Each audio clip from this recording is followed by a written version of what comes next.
रॉकेटों की बारिश,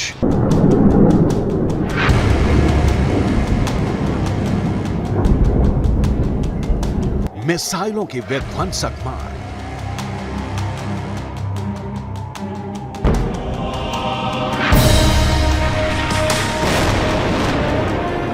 जख्मी और लहूलुहान इजराइल,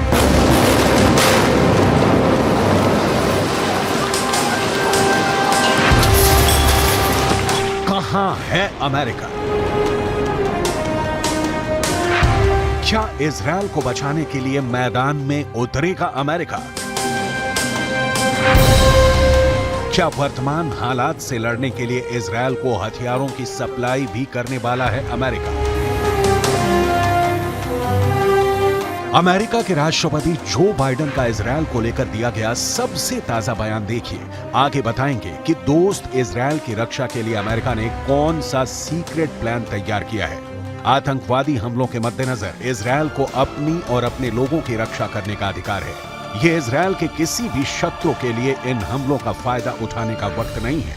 दुनिया देख रही है।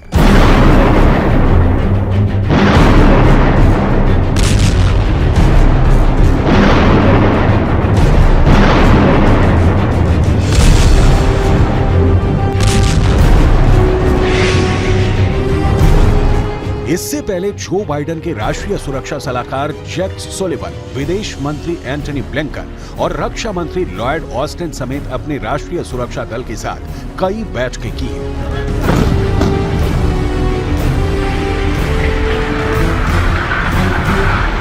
अमेरिका एक्शन में है क्योंकि मध्य पूर्व में इजराइल के बिना उसका अस्तित्व अधूरा है। अमेरिका इजराइल का सबसे करीबी सहयोगी, सबसे बड़ा साझेदार और ऑल वेदर फ्रेंड रहा है। हमास का हमला हो या हिजबुल्लाह का अटैक, अमेरिका की तीखी नजर इजराइल संकट पर है। लेकिन सवाल है कि अमेरिका इस वक्त इजराइल को किस तरह से मदद कर सकता है या कर रहा है।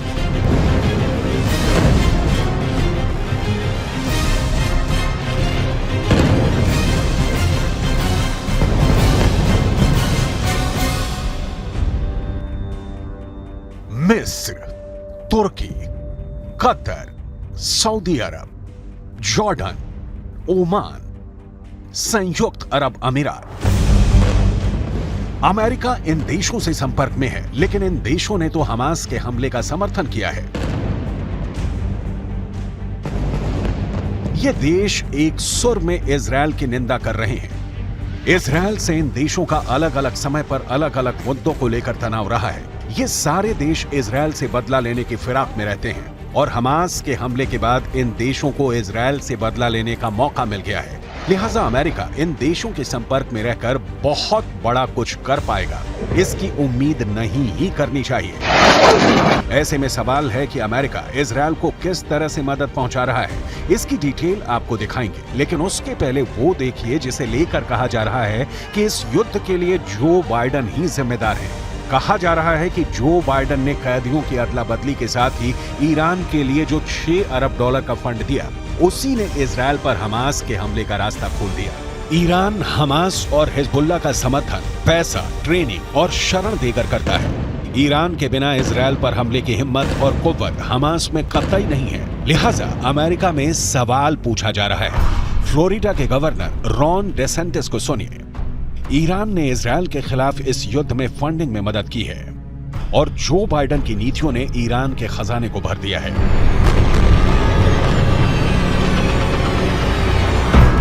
इसकी तस्दीक कर पाना मुश्किल है क्योंकि पश्चिमी मीडिया में यह रिपोर्ट भी छप रही है कि ईरान को जो बाइडेन ने जिस $6 अरब का फंड दिया है वो पूर्ण रूप से मानवीय उद्देश्यों के लिए है। उसका इस्तेमाल युद्ध के लिए ईरान नहीं कर रहा है।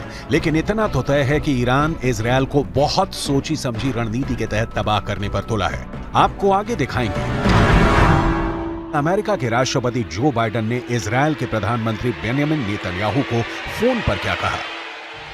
लेकिन उसके पहले सुनियोजित तरीके से इजराइल पर हमले की रची गई साजिश की डिटेल देखना जरूरी है, क्योंकि हमास के हमले की टाइमिंग सीधा इशारा कर रही है कि इजराइल पर पिछले 50 सालों में सबसे बड़े हमले की प्लानिंग फिलिस्तीन ने नहीं, ईरान में रची गई।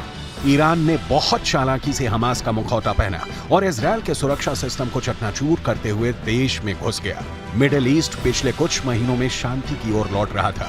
हाल के दिनों में इजरायल के साथ अरब मुल्कों के रिश्ते सामान्य हो रहे थे, लेकिन इस हमले ने एक बार फिर से मिडिल ईस्ट में उथल पुथल मचा दी है। जिस गुटबाजी के खत्म होने के आसार नजर आ रहे थे, वो अब फिर से मजबूत हुई है। इजरायल से अरब देशों के रिश्तों के नए चैप्टर से ही ईरान आग बबूला है। शांति स्थापित होती तो फिर फिलिस्तीन के लिए आवाज उठाने वाला कोई नहीं बचता। ऊपर से ऐसा होने पर ईरान को भी घाटा था, क्योंकि वो मध्य पूर्व में अलग थलग पड़ जाता।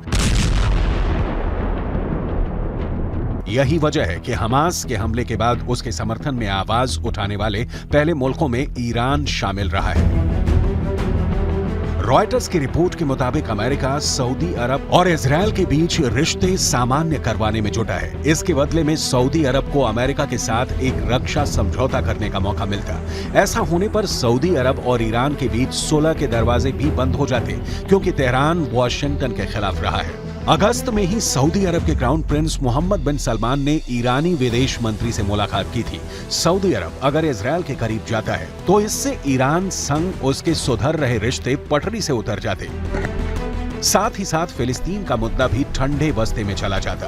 ईरान फिलिस्तीन का कट्टर समर्थक रहा है, लिहाजा इजरायल सऊदी अरब की दोस्ती होती तो हमास और फिलिस्तीन चरमपंथी समूह का अस्तित्व ही संकट में पड़ जाता। ऐसा किसी भी हालत में नहीं होने देना चाहता। माना जा रहा है कि इसी के चलते हमास ने इजरायल को निशाना बनाया, ताकि फिर से फिलिस्तीन के लिए आवाज बुलंद हो सके। लेकिन मुद्दा सिर्फ फिलिस्तीन नहीं है, मुद्दा पूरा मध्य पूर्व है, जहां चीन का भी इंटरेस्ट है और अमेरिका मध्य पूर्व में बढ़ते चीन के प्रभाव से भी आशंकित है। लिहाजा अमेरिका इजरायल पर हुए हमास के हमले का करारा जवाब जरूर देगा, क्योंकि यह मैसेज चीन को भी होगा कि अमेरिका ही एकमात्र देश है जो मध्य पूर्व में शांति स्थापित कर सकता है। ऐसा क्यों है, पहले वो समझते हैं, उसके बाद दिखाएंगे।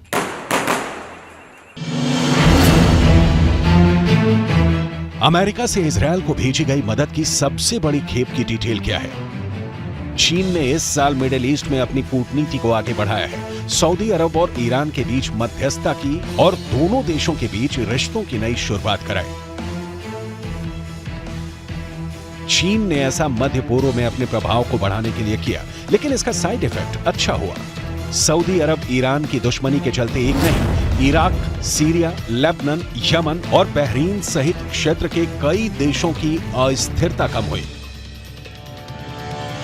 अमेरिका शांति तो चाहता है, लेकिन ये शांति चीन के असर से पैदा हो, वॉशिंगटन डीसी नहीं चाहता। इसीलिए अमेरिका ने सऊदी अरब और इजरायल को एक दूसरे के करीब लाना शुरू किया।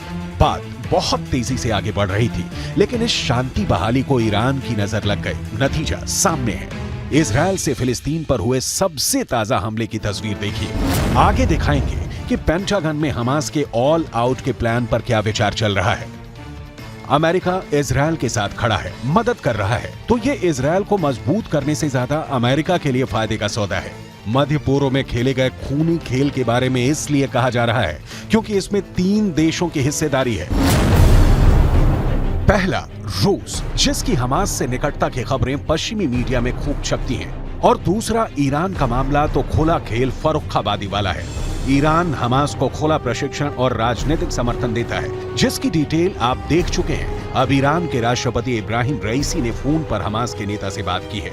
तीसरा देश है चीन, जिसके लिए कहा जा रहा है कि हो सकता है चीन ने हमास को हमले की तकनीक बताई है।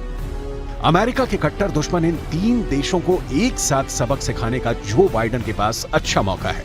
इजरायल की पिच पर अमेरिका की अब की बैटिंग बहुत अच्छी रही है, लेकिन अब की बार इजरायल ज्यादा मुश्किल में है, क्योंकि रूस, ईरान और चीन तीनों मिलकर मध्य पूर्व में बड़ा खेल खेल रहे हैं। और कहा तो ये भी जा रहा है कि इसमें तुर्की भी शामिल है। तुर्की ने पिछले महीने में हमास को हथियारों की सप्लाई की थी, लेकिन इजरायल ने इसे रोक लिया था। हालांकि इस खबर की पुष्टि नहीं की जा सकती, लेकिन इतना तो फिलहाल तय दिख रहा है कि ये तीनों देश बहुत एक्टिव हैं। चीन ने जो सबसे ताजा बयान दिया है वो देखिए। शांति प्रक्रिया को लंबे समय तक लटका कर नहीं रखा जा सकता। संघर्ष को समाप्त करने का मूल रास्ता 2 राष्ट्र समाधान को लागू करना और एक स्वतंत्र फिलिस्तीन राष्ट्र की स्थापना करना है। मतलब चीन का कहना है कि ऐसे संघर्ष को तभी समाप्त किया जा सकता है जब शांति प्रक्रिया पर अमल हो, और ये शांति आएगी कैसे? तो चीन ने इसके लिए फिलिस्तीन को स्वतंत्र राष्ट्र घोषित कर देने की बात कही है। चीन यहां भी इजरायल के हितों और अमेरिका की चाहतों के बीच दीवार बनकर खड़ा है। इजरायल फिलिस्तीन के एक बड़े हिस्से को अपना बताता रहा है। इसे लेकर लंबे समय से दोनों देशों के बीच संघर्ष चलता रहा है। लिहाजा चीन की फिलिस्तीन को स्वतंत्र देश बनाने वाली शांति इजरायल के किसी काम की नहीं है। असल में चीन चाहता भी नहीं कि उसके शांति प्रयासों का मतलब ईरान के खिलाफ समझा जाए। इजरायल के जरिए वो अमेरिका को मध्य पूर्व से रुखसत करना चाहता है, और अमेरिका है कि इजरायल के लिए अपने हथियारों के भंडार खोलने में सेकंड भर की भी देरी नहीं लगाने वाला। अमेरिका के राष्ट्रपति जो बाइडेन ने इजरायल को $8 बिलियन की आपातकालीन सैन्य मदद देने को मंजूरी दी है। इजरायल को अमेरिका से मदद सिर्फ चाहिए नहीं, जल्दी चाहिए। बाइडेन प्रशासन यही मदद पहुंचा रहा है, लेकिन सवाल सिर्फ इजरायल, हमास या हिजबुल्लाह का नहीं। सवाल है अरबों के 32 दांतों के बीच बसे इजरायल का, जिसका अर्ली वार्निंग सिस्टम 5000 रॉकेट हमलों की सूचना देने में नाकाम रहा। इजरायल अमेरिका की दोस्ती के किस्से आपको इंटरनेट पर भरे पड़े मिलेंगे, लेकिन इस रिश्ते का असली इम्तिहान अब आया है, जब ईरान और इजरायल जैसे दो परमाणु शक्ति संपन्न देश एक दूसरे के सामने हैं।